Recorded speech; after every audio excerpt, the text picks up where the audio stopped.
Hello दोस्तों, कैसे आप सब लोग। आशा करता हूँ आप सब लोग अच्छे होंगे। दोस्तों आज के वीडियो में बात करने वाले हैं बीएमएस सेकेंड ईयर के सब्जेक्ट रसशास्त्र के टॉपिक पारद प्रकरण के पार्ट सेकंड के बारे में। दोस्तों इससे पहले वाली जो वीडियो थी उसमें मैंने आप लोगों को पारद जो चैप्टर है उसके फर्स्ट पार्ट के बारे में बताया था। उसमें मैंने आप लोगों से डिस्कस किया था कि पारद की अवस्थाएं कौन कौन सी होती है, उसी के साथ साथ पारद के जो भी पर्याय मतलब कि सिनोनिम जो है वो कौन कौन से हैं, और उसी के साथ साथ मैंने बताया था आपको कि पारद के अंदर जो दोष है वो कौन कौन से तरह के होते हैं, कितने टोटल मिलाकर के दोष होते हैं, इन सभी के बारे में मैंने आपको इससे पहले वाली जो पार्ट फर्स्ट था उसमें बताया था। उस वीडियो का डिस्क्रिप्शन में आपको लिंक दे दूँगा या फिर आपको आई बटन में उसका लिंक मिल जाएगा, आप वहाँ से जाकर के उसको देख सकते हैं। दोस्तों आज की वीडियो में जो पार्ट सेकंड है पारद चैप्टर का, उसमें टोटल मिलाकर के दो टॉपिक के बारे में डिस्कस करेंगे, जिसके अंदर सबसे पहले देखेंगे कि पारद का शोधन जो है वो क्या होता है, मतलब कि शोधन की डेफिनेशन क्या है और शोधन का पूरा प्रोसीजर जो है वो क्या होता है, सामान्य शोधन किस तरह से होता है, विशेष शोधन किस तरह से होता है, इसके बारे में बात करेंगे। सेकंड जो टॉपिक होगा दोस्तों आज की वीडियो का वो होगा कि पारद के संस्कार जो है वो कौन कौन से बताए गए, इसके बारे में डिस्कस करेंगे। तो दोस्तों सबसे पहले देखते हैं कि पारद का शोधन जो है किस तरह से किया जाता है उसके बारे में।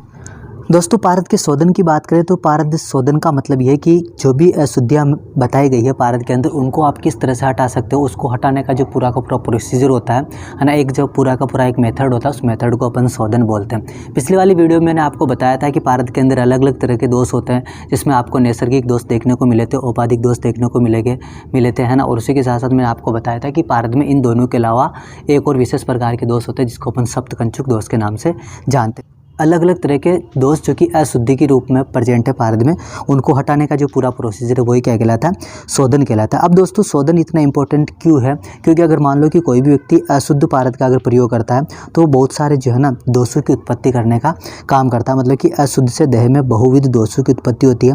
अब अगर मान लो कोई भी अशुद्ध पारद अगर यूज़ में लेता है व्यक्ति तो उससे उसके शरीर में क्या क्या हो सकता है, मूर्छा हो सकती है, ज्वर हो सकता है, काश हो सकता है, भ्रम हो सकता है, दाह हो सकता है, कंपन हो सकता है। इस तरह से अलग अलग तरह के रोग, अलग अलग तरह की व्याधि, अलग अलग तरह की बीमारियां जो है उसमें देखने को मिलती है। इसलिए कोशिश यही की जाती है कि पारद को जो है शुद्ध किया जाए, शुद्ध करने के बाद ही उसको अलग अलग प्रकार के जो भी रस योग है उनके निर्माण में और उसी के साथ साथ अलग अलग प्रकार की व्याधियों के नाश करने में जो है उसका प्रयोग करें। ठीक है, तो यही लिखा हुआ है कि अतः पारद में स्थित हानिकारक नैसर्गिक एवं सप्तकंचुक दोषों के निवारण हेतु व्याधि विनाशार्थक रस योगों में प्रयोग करते हैं तो पारद का शोधन जो है वो आवश्यक होता है। तो मैं आप लोगों को यही चीज़ बता रहा हूँ कि पारद का शोधन क्यों किया जा रहा है, ताकि उसमें जो भी इम्प्योरिटीज है वो दूर हो जाए, और इम्प्योरिटीज दूर हो जाएगी तो वो किसी भी तरह का कॉम्प्लिकेशन जो है वो शरीर में उत्पन्न नहीं करेगा, चाहे वो मूर्छा हो, भ्रम हो, ज्वर हो, काश हो, श्वास हो, किसी भी तरह का हो वो चीज़ नहीं करेगा। दो कंडीशन को लेकर के चलते हैं। सबसे पहली कंडीशन तो वो है कि पहली कंडीशन में तो मान लो कि कोई भी व्यक्ति पारद का ऐसा प्रयोग कर रहा है जो कि दोष युक्त है। ठीक है,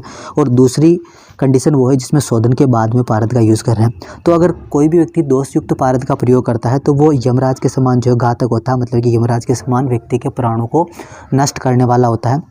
जबकि अगर कोई भी व्यक्ति शोधन करने के बाद मतलब कि शोधन का उसने प्रयोग किया, सामान्य शोधन या विशेष शोधन, दोनों में से कोई सा भी उसने प्रयोग किया और उसके बाद में अगर वो पारद को अलग अलग प्रकार की व्याधियों के लिए या फिर जो भी रोग हो या फिर जो भी रस औषधियाँ होती है उनको बनाने में अगर प्रयोग मिलेगा तो उससे क्या होगा कि वो पारद जो है ना किसके समान काम करेगा, अमृत के समान लाभदायक होता है, अमृत के समान काम करने वाला होता है।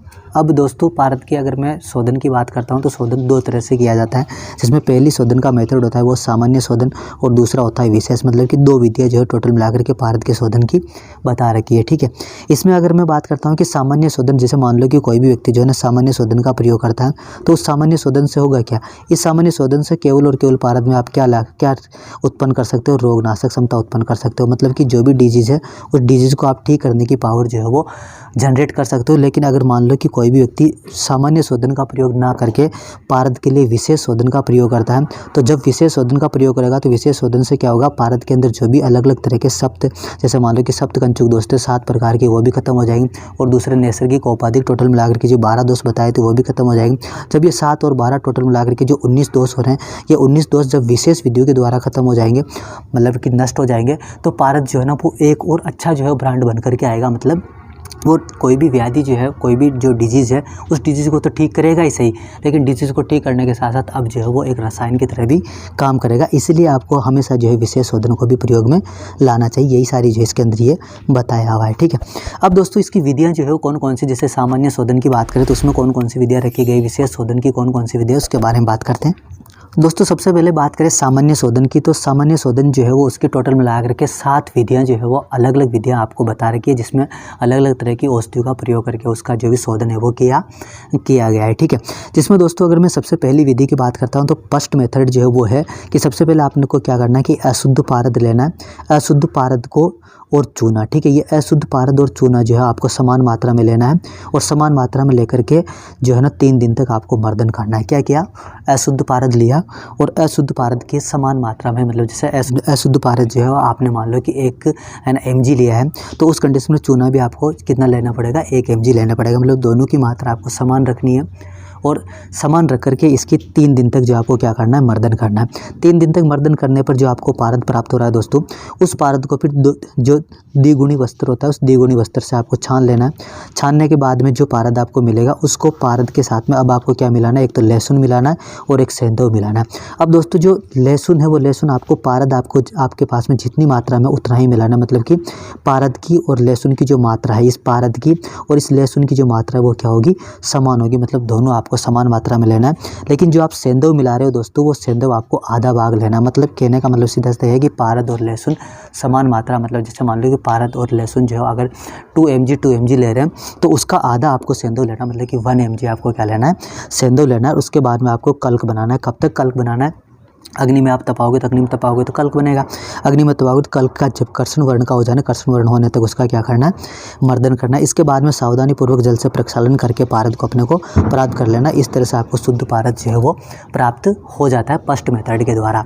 दोस्तों इस पूरे फर्स्ट मेथड की बात करता हूँ तो फर्स्ट मेथड में जो आपने अलग अलग तरह के द्रव्य यूज में लिए, जैसे कि पारद आपने प्रयोग में लिया, चूना आपने प्रयोग में लिखा, ठीक है ना, सेंधव लवण आपने प्रयोग में लिया और उसी के साथ साथ आपने लहसुन भी जो है वो प्रयोग में लिया और उसी के साथ साथ आपने पारद तो लिया ही है। ठीक है, तो ये इतनी सारी चीज़ें आपने प्रयोग में लिए, तो आप इसको किस तरह से याद रख सकते हो। एक छोटी सी ट्रिक मैंने आपके लोगों के लिए लिखी है कि पाचुर से कांजी, है ना। एक लाइन आपको याद रखनी कि पाचुर से कांजी। पाचुर से कांजी का मतलब पा से जो है यहाँ पर पारद आपको ध्यान रखना है, चू से जो आपको चूना याद रखना है, रे से जो आपको रसौन मतलब कि लहसुन याद रखना है और से आपको सेंधव याद रखना है और कांजी से जो आपको कांजी याद रखना है। इस तरह से आप इसको जो है पूरी की पूरी जो भी फर्स्ट प्रोसीजर है सामान्य शोधन की जो पहली विधि है, उस पहली विधि के अंदर कौन कौन से द्रव्य आप प्रयोग में ले रहे हो उनको याद रख सकते हो। दोस्तों सेकंड मेथड जो है वो उसके अंदर आपको अशुद्ध पारद, लहसुन और सेंधव लवण लेना है। इन तीनों को एक साथ में लेकर के 1 सप्ताह तक आपको तप्त खलऊ में जो है रख करके इसका क्या कराना है, मर्दन कराना है। ठीक है, उसके बाद में जो आपको मर्दन कराने के बाद में जो अशुद्ध पारद प्राप्त हो रहा है उसको कांजी के साथ में मिला करके जब अपन प्रक्षालन करते हैं कांजी की हेल्प से, तो शुद्ध पारद आपको प्राप्त हो जाता है। दोस्तों मैं आपको आउटलाइन डायग्राम से यह सारी चीज़ें बताऊँगा। एक पैराग्राफ के फॉर्म में तो आपको नहीं बता सकता, लेकिन जब भी आपके पास में पेपर में क्वेश्चन आएगा कि पारद का सामान्य शोधन बताओ, तो उसमें आपको क्या लिखना है, पूरा का पूरा लाइन टू लाइन लिखना है, क्योंकि थ्योरेटिकल पेपर होता है। ठीक है, तो उसमें आपको शुरू करना है कि सर्वप्रथम जो है वो अपन अशुद्ध पारद लेंगे, अशुद्ध पारद के साथ में लहसुन और सेंधव लवण जो है वो मिलाते हैं। इसके इन तीनों को एक साथ में मिला करके 1 सप्ताह तक तप्त खलु यंत्र में रख करके मर्दन करते हैं। ठीक है, मर्दन करने के बाद में जो अशुद्ध पारद प्राप्त होता है उसको कांजी के साथ में लेकर के प्रक्षालन करने पर अपने को शुद्ध पारद प्राप्त हो जाता है। इस तरह से आपको लाइन टू लाइन जो है लिखना है। मैं आपको आउटफ्लो डायग्राम, आउटलाइन डायग्राम से बता देता हूँ ताकि जल्दी से आप समझ जाओ चीज़ों को। ठीक है, थर्ड मेथड के बारे में बात करते हैं कि थर्ड मेथड क्या है। तो थर्ड मेथड में है कि सबसे पहले आपने अशुद्ध पारद लिया, उस अशुद्ध पारद के साथ में गर्त कुमारी सौरस और हरिद्रा चूर्ण जो समान मात्रा में मिलाया। समान मात्रा में मिला करके आपको 1 दिन तक जो है मर्दन करना है। कैसा मर्दन करना है, आपको दर्द मर्दन करना है। उसके बाद में जो आपको पारद मिला है उसको आपको पातना यंत्र में डाल करके पातन क्रिया करनी है और पातन क्रिया से आपको शुद्ध पारद प्राप्त हो जाता है। अब पातन के अंदर अलग अलग तरह के होते हैं, तो उर्दू पातन होता है, अधो पातन होता है, तिर्यक पातन होता है। जब मैं आपको यंत्र वाला चैप्टर पढ़ाऊंगा तो उस टाइम पे सारी चीज़ें बता दूंगा। अभी जस्ट आपको याद रखना है कि अपने अशुद्ध पारद लिया, उसके साथ में आपने घृत कुमारी सौरस और हरिद्रा चूर्ण समान मात्रा में मिलाया। 1 दिन तक आपने मर्दन किया। उसके बाद में मर्दन के बाद में जो आपको पारद प्राप्त हो रहा है उसको आपने पातन यंत्र में डाला। ठीक है, पातन यंत्र में डाल करके आपने क्या किया है, पातन क्रिया की और उस पातन क्रिया से आपको क्या प्राप्त हुआ है, शुद्ध पारद प्राप्त हुआ है। चौथे नंबर की जो विधि है दोस्तों उसमें बताया कि अशुद्ध पारद लिया, उसके साथ में गर्त कुमारी, चित्रक, त्रिफला, क्वाथ और रक्त सरसर्प और बृहति लेंगे। ठीक है, 3 दिन तक इनके साथ में रख करके मर्दन करेंगे। उसके बाद में जल से आप प्रक्षालन करोगे तो आपको क्या मिल जाएगा, शुद्ध पारद मिल जाएगा। 5वें नंबर की विधि में भी दोस्तों आपको अशुद्ध पारद लेना है। अशुद्ध पारद के साथ में आपको आदर चौरस और क्षार तरिया मिलाना। अब क्षार तरिया के अंदर टोटल मिलाकर के 3 क्षार आते हैं। कौन कौन से, एक तो यव क्षार, एक सज्जी क्षार और एक टंकण भस्म। ठीक है, तो इस तरह से टोटल मिलाकर यव क्षार, सज्जी क्षार और टंकण भस्म में टोटल मिलाकर के क्षार तरिया तरह जो है आपको अशुद्ध पारद के साथ में लेने और इन तीनों को साथ में लेकर के आपको 3 दिन तक क्या करना है, मर्दन करना है। दोस्तों 3 दिन तक मर्दन करने के बाद में जो आपको पारद मिला है उस पारद के साथ में आपको कांजी मिलानी है और कांजी मिला करके आप क्या करते हो, प्रक्षालन करते हो, मतलब उसको कांजी के साथ में धोते हो तो उससे आपको शुद्ध पारद प्राप्त हो जाता है। इस विधि में दोस्तों आपको विशेष ध्यान रखना है कि जब आप आद्रक सौरस और आद्रक सौरस के साथ साथ क्षार तरह का प्रयोग करते हुए अम्ल कांजी के साथ में प्रक्षालन करते हो तो इसके परिणाम स्वरूप आपको प्राप्त होने वाला जो भी शुद्ध पारद होता है दोस्तों, जो शुद्ध पारद आपको मिल रहा है वो शुद्ध पारद आपको सप्तदोष विवर्जितम और मुक्ताफल सम आकार का जो आपको मिलता है। मतलब जब इस 5वीं विधि का प्रयोग करके अगर आप किसी भी पारद को शुद्ध करते हो तो उससे आपके जो भी सप्त दोष होते हैं, मतलब सप्त कंचुक दोष जो मैंने आपको पिछली वाली वीडियो में बताए थे, वो सप्त कंचुक दोष भी नष्ट हो जाते हैं और उसी के साथ साथ जो भी पारद है वो मुक्ताफल के समान आकार का जो है वो आपको देखने को मिलता है। 6वें नंबर की विधि में दोस्तों आपको अशुद्ध पारद लेना है। उस अशुद्ध पारद को 7 दिन तक जो है चूने के साथ में आपको क्या करना है, लेकर के मर्दन करना है। मर्दन करने के बाद में ग्रहधूम, हरिद्रा और स्टिका चूर्ण उसके साथ में मिलाना है और 3 दिन तक वापस मर्दन करना। मतलब आपको टोटल मिलाकर के 10 दिन तक मर्दन करना है। इस 10 दिन तक मर्दन करने में सबसे पहले आपको 7 दिन तक मर्दन करना है, किसके साथ में, चूने के साथ में।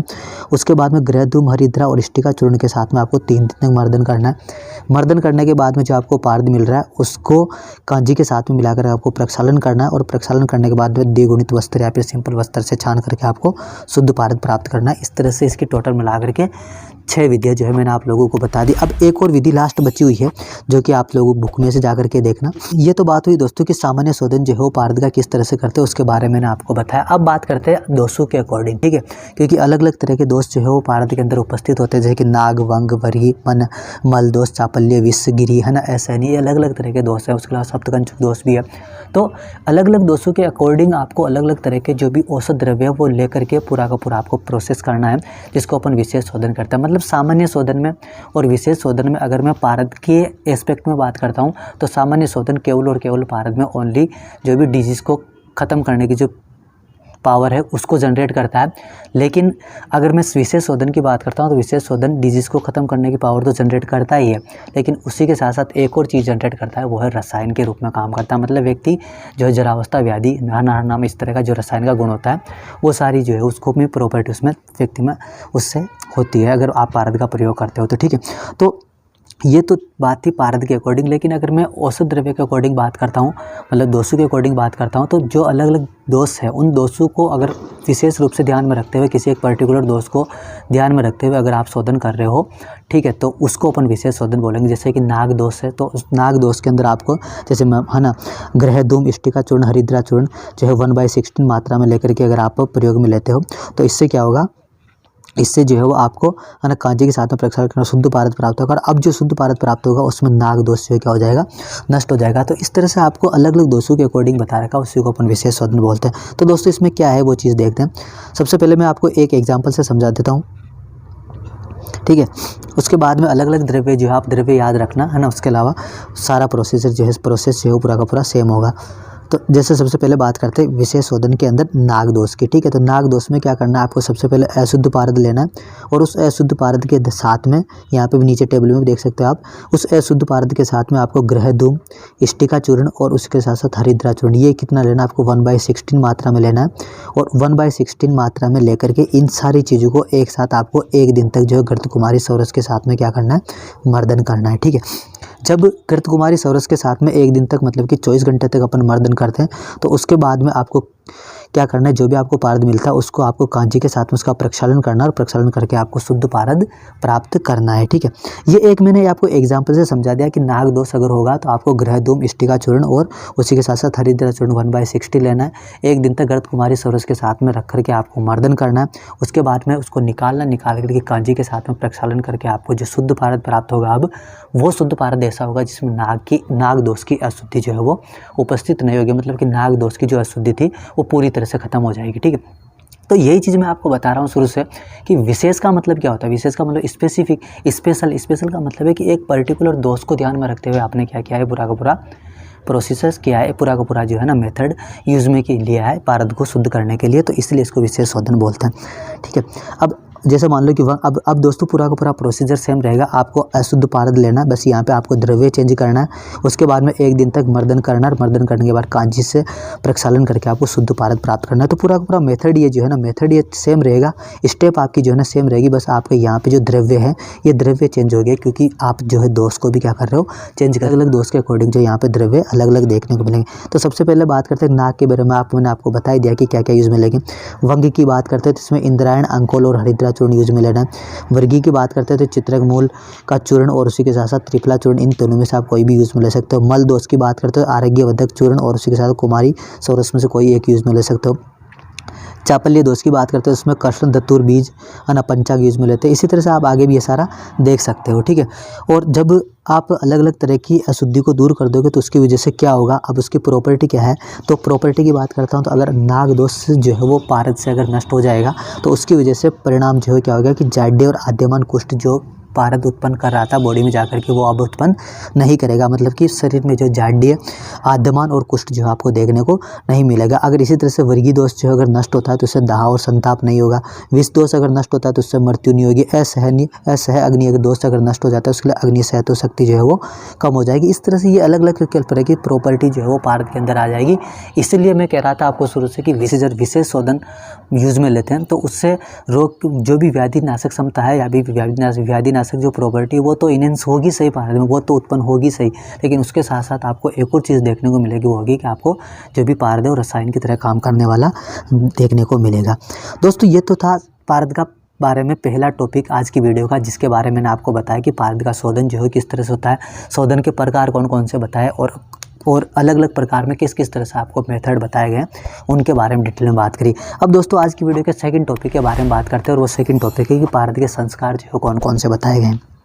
दोस्तों पारद के संस्कार कौन कौन से बताए गए उनके बारे में पढ़ने से पहले सबसे पहले तो ये जानना ज़रूरी है कि आपने जब शोधन प्रक्रिया को यूज़ में ले लिया है ना, इस शोधन का मेथड का यूज़ करते हुए आपने इस पारद को जो है वो कंप्लीट कर दिया। मतलब कि आपने इसकी जो भी रोग व्याधि नाशक क्षमता थी है ना, उसको भी ख़त्म कर, उसको भी आपने इनहेंस कर दिया, मतलब इसको बढ़ा दिया, ठीक है। और उसी के साथ साथ आपने अगली चीज़ जो है कि रसायन की तरह काम करेगा, इसलिए आपने विशेष शोधन भी यूज़ में ली है। जब आपने इतना सारा कर लिया तो उसके बावजूद भी आपको संस्कार की ज़रूरत क्यों पड़ रही है, सबसे बड़ा क्वेश्चन तो दिमाग में ये पैदा होना चाहिए, ठीक है। आपकी नॉलेज के लिए मैं बता देता हूँ कि आपने शोधन किया है। शोधन का मतलब ये कंडीशन है कि आपने पारद में उपस्थित जो भी अशुद्धियाँ थी उन अशुद्धियों को आपने हटाया है, मतलब कि चाहे दोष हो किसी भी तरह की चीज़ हो आपने हटाया है, ठीक है।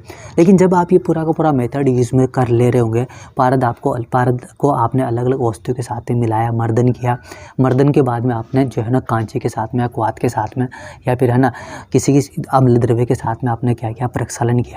जब अलग अलग वस्तुओं के साथ में मिला करके मर्दन करना और मर्दन के बाद में प्रक्षालन करना, ये सारी चीज़ें आपने करी होगी, तो उस टाइम पे पारद का जो भी वीर्य होता है, मतलब कि पारद को किसी भी चीज़ को करने की, व्याधि को नष्ट करने की या फिर रसायन के रूप में काम करने की जो पावर है, पावर का मतलब आप समझ रहे हो, उसका बल जो है ना वो बल क्या हुआ होगा, ज़रूर नष्ट हुआ होगा या फिर ज़रूर कुछ ना कुछ मात्रा में कम ज़रूर होगा। आपने जो है वो शोधन के द्वारा एक चीज़ तो उसमें उत्पन्न करती, शोधन के द्वारा जो भी पारद के अंदर दोष थे वो दोष तो आपने क्या कर दिया, नष्ट कर दिया, ठीक है। दोषों को तो आपने ख़त्म कर दिया, लेकिन दोषों को ख़त्म करने के साथ साथ आपने एक और चीज़ पारद की ख़त्म कर दी। वो क्या किया आपने, पारद का ओज जो है या फिर जिसको अपन वीर्य बोलते या फिर जिसको अपन क्षमता बोलते काम करने की, उसको भी आपने ख़त्म कर दिया। तो अब आप जब इस चीज़ को वापस पारद के अंदर डालोगे या फिर पारद के अंदर उत्पन्न करोगे, तभी तो पारद जो है वो अच्छे तरीके से व्याधि नाशक के रूप में काम करेगा और उसी के साथ साथ रसायन के रूप में काम करेगा, ठीक है। तो इसलिए ज़रूरी होता है कि शोधन के बाद में संस्कार करना ज़रूरी है। अब शोधन के बाद में संस्कार जब आप कर रहे हो तो इसके भी अलग अलग मेथड होंगे, ठीक है। तो उसके बारे में बात करते हैं।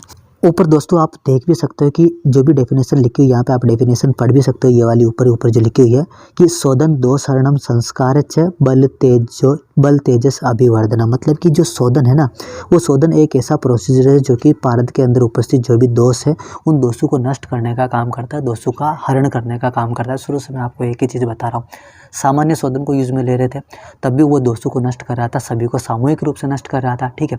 और अगर विशेष शोधन को प्रयोग में ले रहे हो तो वो एक पर्टिकुलर दोष को नष्ट कर रहा था, उसकी वजह से पर्टिकुलर प्रॉपर्टी जो है वो पारद के अंदर उत्पन्न हो रही थी।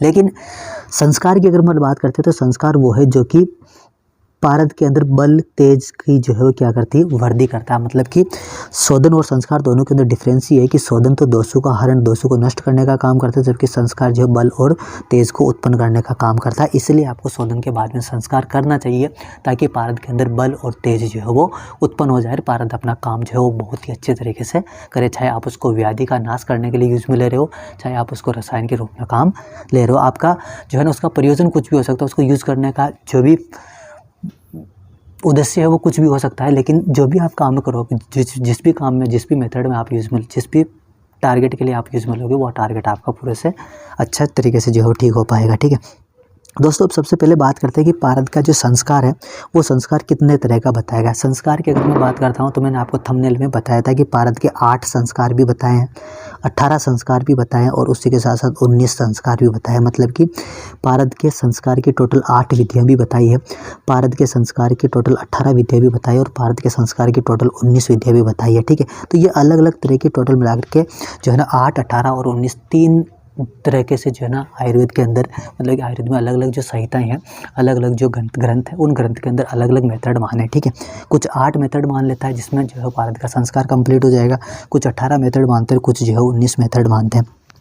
दोस्तों सबसे पहले बात करते हैं कि 8 मेथड जो है कौन कौन से बताए हुए हैं। तो 8 मेथड यहाँ पे आप अष्ट संस्कार लिखे हुए हैं और इन अष्ट संस्कारों को आप इसमें श्लोक से भी पढ़ सकते हो। मैं आपको सीधा बता देता हूँ कि स्वेदन, मर्दन, मूर्छन, उत्थापन, ठीक है, 4 तो एक, उसके अलावा पातन, रोदन, नियमन और दीपन। ठीक है, ये टोटल मिलाकर के 8 जो है वो मेथड बताए जिनके द्वारा पारद का संस्कार जो है वो कंप्लीट किया जाता है। अब अगर मैं फर्स्ट के 3 मेथड की बात करता हूँ तो जब आप फर्स्ट के 3 मेथड का यूज़ में लेते हो, मतलब कि स्वेदन, मर्दन और मूर्छन करते हो, तो इसकी वजह से पारद में जितने भी दोष है वो सारे के सारे क्या हो जाते हैं, नष्ट हो जाते हैं। ठीक है, उसके बाद में जब पातन और रोदन जब पातन करते हैं, मतलब जब मैंने थोड़ी देर पहले आपको बताया था कि पातन के अंदर उर्दू, आदि और तिर्यक पातन करते हैं, तो इसकी वजह से जो भी पारद में बचे हुए सब, देखो फर्स्ट के 3 मेथड लेते तो उससे तो जो भी औपदेनिक नैसर्गिक दोष थे वो सारे के सारे नष्ट हो गए। ठीक है, जब आप पातन को यूज़ में लोगे तो उस चीज़ से क्या होगा, सप्तकंचुक दोष जो वो नष्ट हो जाएंगे और उसी के साथ साथ रसायन गुण की जो इसमें प्राप्ति हो जाती है।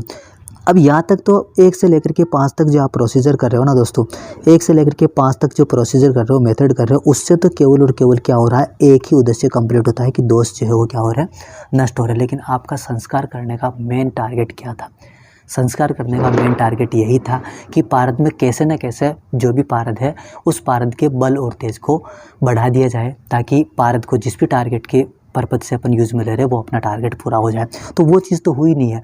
अब दोस्तों जब संस्कार के टोटल 8 जो बता रखे हैं, इसमें 1 से लेकर के 5 तक तो जो भी अशुद्धियाँ कुछ ना कुछ और बच गई होगी तो उनको जो है ख़त्म कर देगा। उसके बाद में 6ठा, 7वां और 8वां, मतलब कि रोदन, नियमन और दीपन, ये 6 से लेकर के 8, मतलब ये टोटल 3 मेथड है जो पारद के अंदर बल और तेज की वृद्धि कर देते हैं। और अपना संस्कार कराने का मकसद भी यही था कि पारद के अंदर बल और तेज की क्या हो जाए, वृद्धि हो जाए, मतलब कि अपना जो है वो टारगेट अचीव कर लिया। कहने का मतलब ये है कि 1 से लेकर के 5 तक जब आप मेथड को यूज़ में लेते हो, मतलब कि आपने स्वेदन, मर्दन और उसी के साथ साथ मूर्छन जो प्रोसीजर है उसको यूज़ में लेते हो, तो पारद के अंदर जो भी औपसर्गिक औपदानिक नैसर्गिक जितने भी दोष थे वो 12 के 12 दोष नष्ट हो जाते हैं।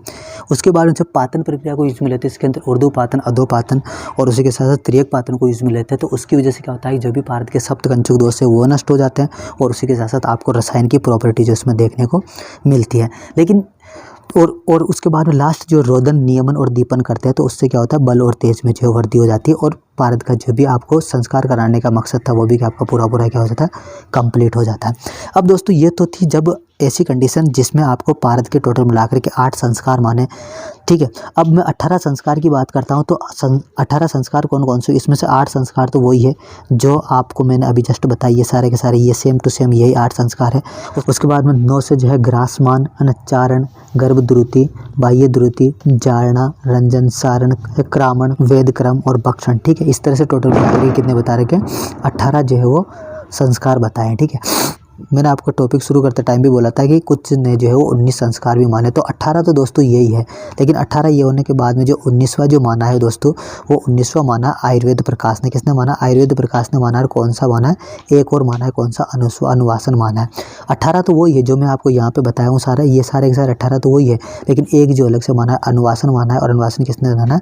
आयुर्वेद प्रकाश ने माना। आयुर्वेद प्रकाश ने टोटल मिलाकर के जो 19 माने, जिसमें 18 तो वही है और एक जो है क्या हो जाएगा, अनुवासन हो जाएगा। ये ज़्यादा आपको इतना डिटेल में जानने की ज़रूरत नहीं, क्योंकि AIPCT का जब पेपर होता है तो उस टाइम पूछी जाती है कि आयुर्वेद प्रकाश ने भारत के संस्कार जो कितने माने। तो उस टाइम आपको ध्यान में रखना है कि 18 तो हम जो है दूसरे के जैसे थे, एक अलग माना, मतलब टोटल मिलाकर 19 माने, जिसमें 1900 नंबर का उन्होंने अनुवासन माना है।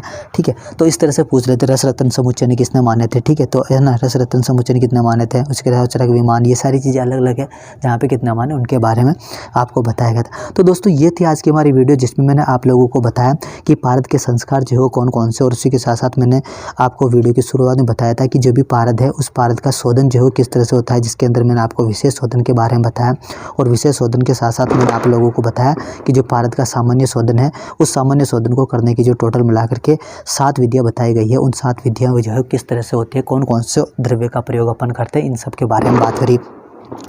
दोस्तों जो भी पारद चैप्टर था, उस पारद चैप्टर के अंदर मैंने आज की वीडियो जो ख़त्म करी है वो ख़त्म करी है पारद के संस्कार के अंदर। लेकिन मैंने आपको यहाँ पर जस्ट आप लोगों को मैंने नाम बताए, और नाम बताया कि 8 होते हैं, 8 कौन कौन से नाम है, 18 कौन कौन से नाम है, और 19 जो कौन कौन से नाम है, इनके बारे में मैंने बताया। इनके बारे में जो डिटेल है वो मैंने आप लोगों को नहीं बताई। दोस्तों आने वाली जो नेक्स्ट वीडियो होगी उसमें बात करेंगे कि पारद के अष्टविध संस्कार कौन कौन से, उनकी फुल डिटेल के बारे में बात करेंगे, और पारद की गतियाँ मूवमेंट जो है कौन कौन से बताए गए हैं उसके बारे में बात करेंगे। दोस्तों इसी तरह की इंटरेस्टिंग वीडियोज़ के लिए आप हमारे चैनल को सब्सक्राइब कर सकते हैं और बेल आइकन को प्रेस कर सकते हैं, ताकि आने वाली हर एक वीडियो की नोटिफिकेशन आप तक जल्दी से जल्दी पहुंच जाए। Thank you so much guys.